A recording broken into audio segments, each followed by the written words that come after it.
A couple of weeks ago, I failed to perform sexually. Well, how is that a laughing matter? A couple of weeks ago, I failed to perform sexually. I'm not going to go into details. Suffice it to say, I arrived early. My girlfriend said, don't worry, that happens to a lot of guys. I said, right, there's two things the matter with that. Firstly, who are these a lot of guys? And secondly, if it's happening to more than one of us, don't you think it could be your fault?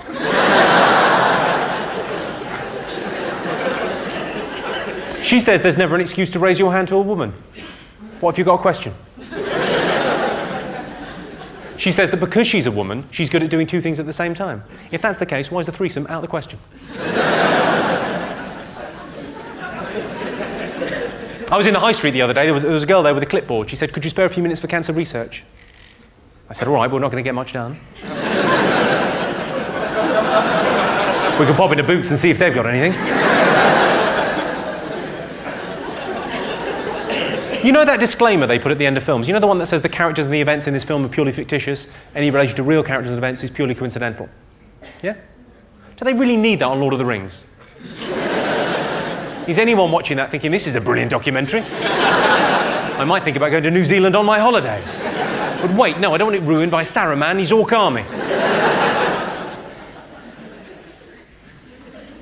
Your hair? What, I'm just saying. I like the Spice Girls as much as the next man, but...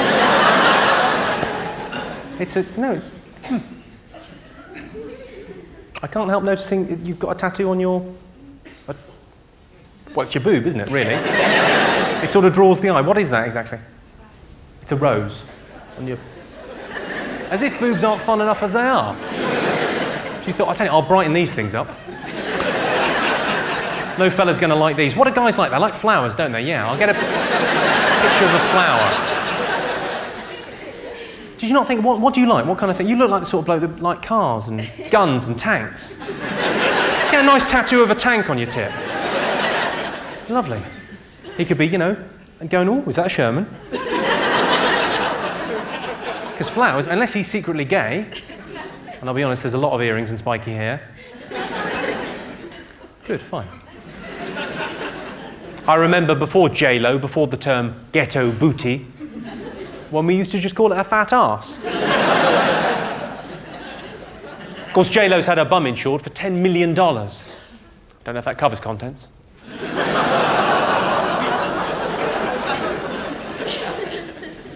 I was talking to my nan about Ant and Dec. She said she didn't know which one Ant was. I said, do you know which one Dec is? She said, yeah.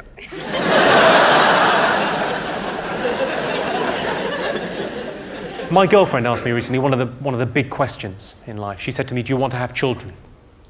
I thought about it, I thought, God, is there any truer expression of the love that you have for another person than to have a child with them? Because really that is a bond that lasts forever. It's not like getting married, marriages break up, but having a child together, you know you're going to be bonded through that child for the rest of your life. And then I thought about the money. I thought, how expensive is it bringing up a child? It's apparently the most expensive thing you can do. It costs £100,000 to bring up a child up to the age of 18. It's an incredible amount of money. It's not like buying a house where you can sell it on.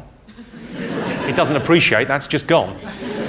And then I thought about the education of the child. Would I send it to state school or private school? I'm doing all right. I might think about private school, but I'd probably end up sending it to state school. And then, you know, maybe I'd compromise on that, become a bit of a hypocrite, end up reading the Daily Mail, going to parent-teacher meetings, becoming my dad. It'd be awful. And then I thought more about, well, why am I thinking about having a child? Why don't I think about adopting a child? Isn't it just about the family unit and love, rather than just having a little mini-me running around the place? And then I thought about how much it would mean to have my family name live on. And, you know, what that would mean to my nearest and dearest. And then I thought again about the relationship with my girlfriend, how that would change, how I'd probably end up calling her mum or something, you know, would really sort of change that. And then that would change my life, would probably ruin it. Anyway, I sort of weighed up all the pros and all the cons, and in the end I said no.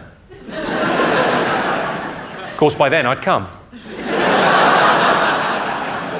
Luckily, all over her tits.